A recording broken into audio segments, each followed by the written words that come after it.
so my first real introduction to you was as Southfield mayor. What was that like, being the mayor? How long were you the mayor of Southfield? 14 years. 14 years. You're the first woman mayor, first African American. Yes. Did you ever think that you'd blaze a trail that is as long as it has been now? When I really start looking at, what I'm going to be when I grow up, and realize for 30 years I've been an elected public servant. And I started out with that enthusiasm and passion to fulfill that, oath of office to serve and protect. And when I started looking over it, I never really planned it, but I took advantage of opportunities, and I had that hunger, they call it the burning in the belly, to do public service, which I think is so worthy, needed, and right now in this country, we need more public servants and less politicians. And that's one. Let me make sure my phone's right. And that's one thing I wanted to ask you also is that what we've seen the political landscape change a lot. Some for the good, some for the better, some for the worse. What excites you more about the future of public service with the new faces that we're seeing, not just here locally in Michigan, but also in Washington? So, as you know, we passed the baton from Nancy Pelosi to Hakeem Jeffries. Oh my goodness, I'm so excited to see him bloom and grow in his leadership. I've served with him the whole time I've been in Congress. I know his discipline. I know his, really deliberate, strategic thinking. And so when you look at the future of this country, this thing of, flirting with the concept of a democracy and working toward the common good, all those things, you cannot sit back and define it. That's the thing that's so amazing about who we are as America, because our democracy is evolving and changing constantly. You'll see issues that will just boil up to the top, and everyone goes like, well, we've never dealt with this before. Let's talk about marriage equality. We never had to deal with that.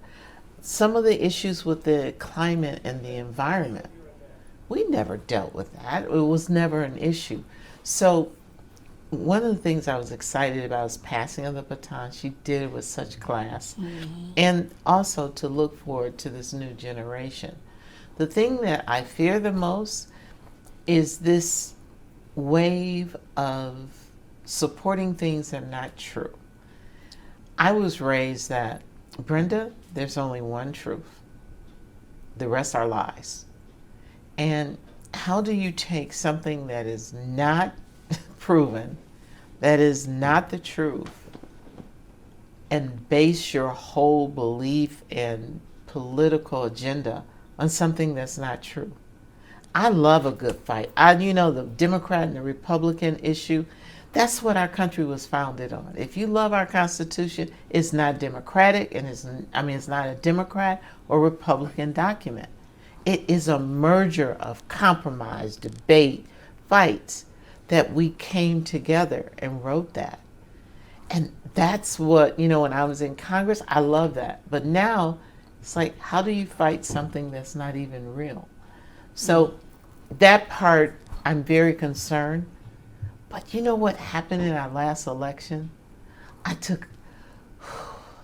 There is still people in this country who say, I want a democracy. I want dignity and respect. I want statesmen and stateswomen.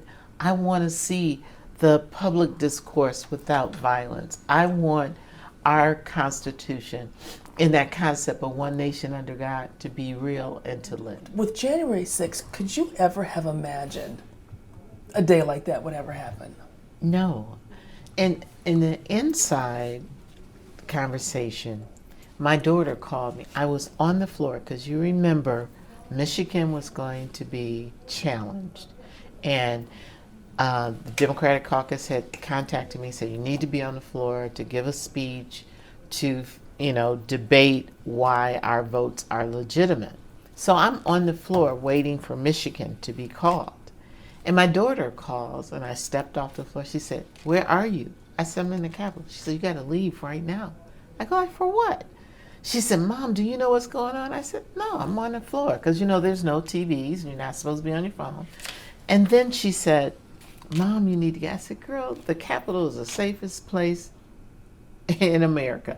I said, "You can't even get in here unless you go through a metal detector. I'll be fine." I had no idea. And you have to understand, like I say this all the time, there's a Detroit mentality. We don't run, we fight, right?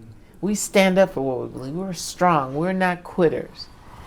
And to have the police tell us to run, having guns pulled, get out, run, run.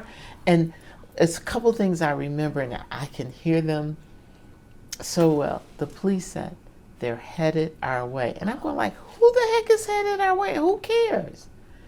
And then to hear the pounding on the door where they're trying to break through. Those two sounds, I don't think I'll ever erase. But literally running, and then they said at one time, "Put the gas mask on." I didn't even know there was a gas mask under the seats in Congress. No one ever told me that. And then to say, "Find shelter." You might have to find shelter because they're headed our way. I mean, it was, and this was the most eerie moment. So after they had cleared the Capitol, and Nancy Pelosi walked in with her stilettos and said, "Our democracy has been attacked today, but they did not win. We're going back to work." I'm sitting there going like, "Girlfriend, I'm traumatized right now." And she said, "We're going back to work, and we're going to certify these votes as outlined by the Constitution. We are not going to let them win." And so we're walking back, and it was so eerie. There was broken glass, the lights were out, everything was so quiet. And I'm walking through like a battleground, right? Because you could still smell the stench of the tear gas. And I said, I'm in the capital of the United States of America. This just did not happen. And I saw more on January the 6th because we were off script, and when they locked us in the room to protect us, there were no TVs. And so I tell people, you cannot give up on our freedoms and our rights and all these things that we get being citizens of these United States of America. It's fragile. Yeah. If we didn't learn anything else on January, it is fragile. And we have to show up every day to protect it, and in my case, fight for it. And I'm so glad they did not win. But and then we were walking through doors where they'd broken the glass out, and it was like a war zone. Do you worry that there could be another January 6th? I had started before that, the last election, where people were campaigning on untruths, lies, and trying to grow that voice of a segment of our society that believe in divisiveness, believe in, if you're not with me, then you're the enemy, and I must destroy you. When I saw the election results, then I said, our democracy is strong. We are going to survive. And if you think about the history of these United States of America, and I like to use myself as an example, as a woman, this country, there was a time she did not protect me. She did not give me rights and freedoms. But this thing that we call a democracy, it allowed the people to rise up. And that's why I said we're evolving constantly. Because there was a time when women, they don't need to work. They don't have rights. At times we couldn't even vote. And this thing called a democracy worked. As a black person in America, I was enslaved. I was denied education. I was beaten. All the horrors. Was not allowed to work. Own a house. There's still deeds in this area that said no blacks and no Jews can buy this property. So it's something that you have to, being a politician, if I could sum this up for you, you have to carry all of that history. You have to carry all of the hurt and all of that was not right, and live and fight for a more perfect union. You have to process that and say it worked once, it can work again, and to stay true to that. And that's what's kept me going for 30 years. What do you say to young African Americans, young women who want to follow in your footsteps? I want to share with you something. When I announced that I was retiring, one of the seniors, and I have to be careful because I'm a senior now, but one of the older members of our community, she called me. She said, "Brenda, I'm so sad to see you retire. I'm so proud of you." She said, "But the one thing I want you to know that I love more than anything, you never embarrassed us. You stood there, you used your voice, you fought for us, but you never embarrassed us. And we felt we could count on you to speak up." And so I say to young women, especially young black women, oftentimes you will be dismissed. You may not be invited to sit at the table. You may not be considered in their mind worthy. You have to really do the self-analysis. And if you're not able to do work for the greater good and let go of self, this is not your gig. Because this thing that we call our democracy and this thing that we call politics is brutal. But it's so worth it. And I encourage more black women. I'm the first black to represent Oakland County. I'm the first black woman to ever be elected in Oakland County.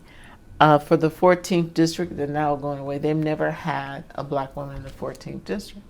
I mean, I was the first African American chair of the city council in Southfield. It's so many firsts for me. And I don't walk around, taking glam shots. Oh, I made it. No, it's I have to crack that ceiling. I have to. Sometimes when, you just want to go to a different place. What would the young women who are looking at me, what I'm showing them, would that advance them? Would that keep them in tune with what an honor this is to serve? And it is an honor. When people vote for you, they're, render unto God that which is God, and unto Caesar that which is for your country. And you look at how countries around the world protect the citizens, provide programs so they can eat, they can have housing. You look at those countries, it's the people electing the democratic process to elect someone and say, fight for me, listen to me, go in that room when they close the door, make a decision, speak for me. And that's what this is about. And I encourage women, and the other day I was giving a speech I gave a reception for the black staffers on the Hill. And I was speaking to them. And it just all came up. And I shed some tears because you remember Justice Ketanji Brown, when she spoke, she said, "I am the dream of the slave." And I looked at them, I said, you are the dream. All the things that I do, my legacy is to lay a path for you and for you to continue. It is my example of what this thing is about. And if my forefathers hadn't fought for me, I wouldn't be here. What's the What's the legislation that you're most proud of being a part of? Well, there's so much. Got me crying. Don't cry. There's so much. I have had in my life the exposure to foster children. While I was raised, my mom died when I was 3, but I had grandparents and my dad who raised me and provided a home, and I've always been with family. Foster children are a ward of the court by nothing they did wrong. It is our responsibility to take care of them. And I can tell you, I'm so disappointed we don't do a better job. So one of the things I do, I take in a foster child every Congress as an intern. I allow them to shadow, and I'm the co-chair of the Foster Care Caucus. So this young lady who was 19, she said, Congresswoman, she said, I've been through more in my childhood than most adults go through in a lifetime. She said, but I survived. She said, I've seen other foster children commit suicide or threaten to do it. She said, I've run away. She said, I thought about suicide. She said, but I survived. And she said, do you know that once I graduated from high school, my foster parents told me to get out because the money stopped. I was 18 and I graduated from high school. She said, I had been accepted to college and I had to sofa surf, just go from house to house with a backpack asking someone, can I stay there? Because the universities won't take you until the new year. She said, but you require by law that if you're a foster parent, you have to take me to a medical doctor. It's not optional. And if you don't do it, you could lose your license. She said, you don't ask me, do I want to go? She said, you mandate it. She said, the fact that I'm in foster care means I've had a major disturbance or interruption into what is the norm. She said, then for me, she said, I've been in 20 foster homes in my life.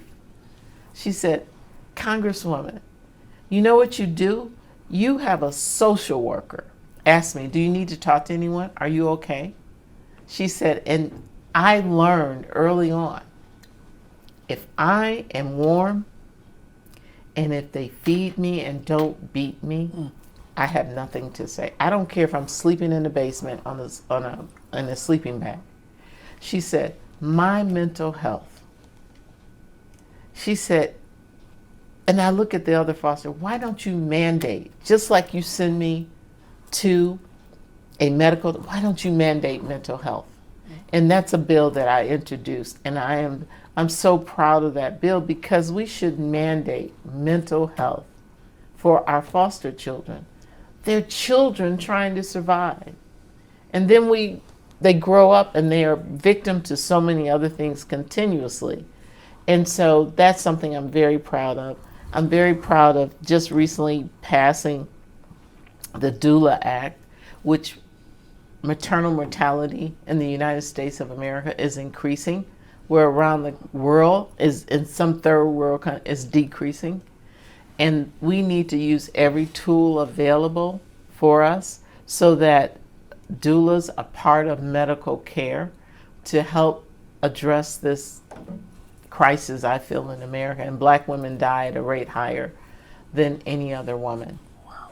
And what's happening with that legislation, the doula? The doula has passed the floor. It's to the Senate. Cory Booker has it now, and he's still working on it. We're very hopeful that it'll get to the president's desk. Lawrence, I know you were talking about, I'm so sorry about your mom passing when you were 3. Oh my gosh, that's just sad. I'm very close to my mother, as Mike was saying. But you know, what I will say to that is that I'm a person who believe and have faith. And I'm a firm believer that God never takes anything from you without giving you what you need. He never leaves you or forsakes you. Now, you probably won't play this because it's religious.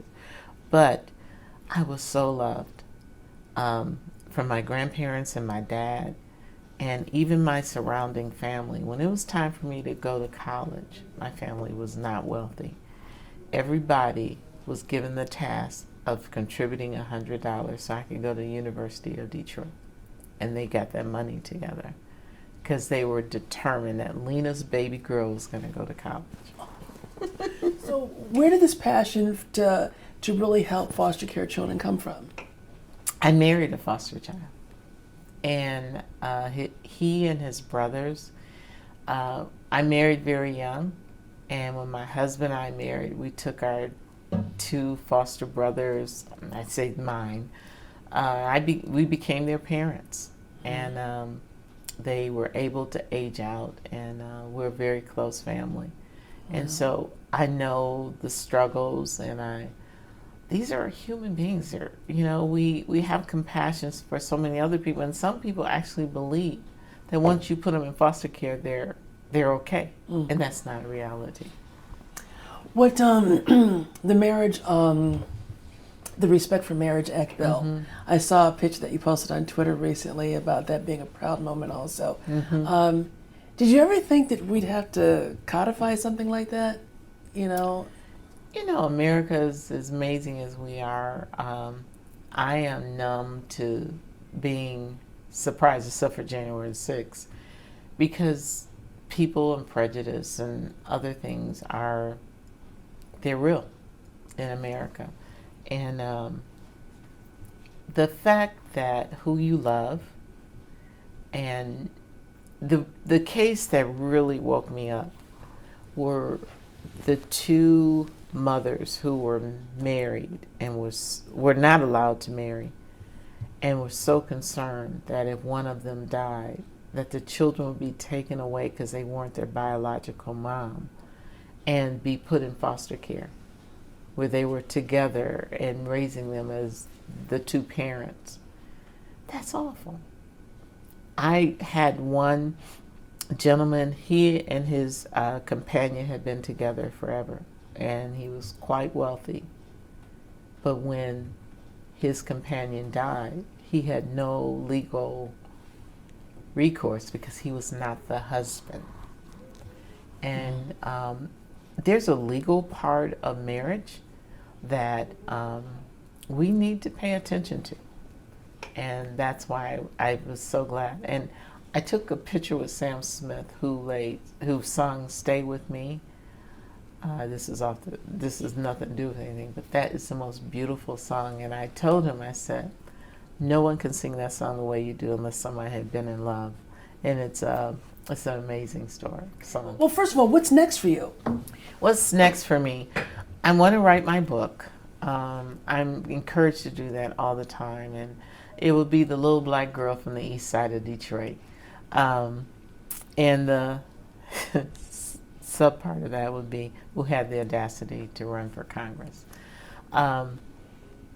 So my story, I want touching other young black women and knowing that there's failure. And I didn't win the first time I ran for Congress, and that was hard. It's public failure, It's one thing to have a failure and no one knows about it, right? But when it's public and you fight so hard for it, if you really want this thing, you need leaving nothing on the table. And I didn't give up. And that is something that I want. When you believe in something and you want to do it and you feel you have the ability, keep fighting for it. Absolutely. Yes. I really want to be in a place where I can influence policy. So I want to serve on some boards. I want to guest lecture at some universities. I want to be able to talk about, it'll be the building of my book, The Little Black Girl from the East Side of Detroit Had the Audacity to Run for Congress. I want to be able to serve in some nonprofits that, I can continue to give back. But I also want to do it in a way that is deliberate, it is manageable, and that I can continue to give. Yes, I really want to say thank you, because 30 years. And you know what's ironic is that I had some little kids that I read to while I was on the school board. I went to the reading month and went into the elementary schools. You came to my class, or you were the mayor, you know, and they're adults now. I've been doing this for a long time, but thank you. Because to place your vote of trust in me repeatedly over 30 years, I've been involved in over 12 elections, and to have the support and the faith of the people, I believe that this thing called democracy and one nation under God, indivisible, with liberty and justice for all, it has been a heck of a journey, and I'm proud of my legacy.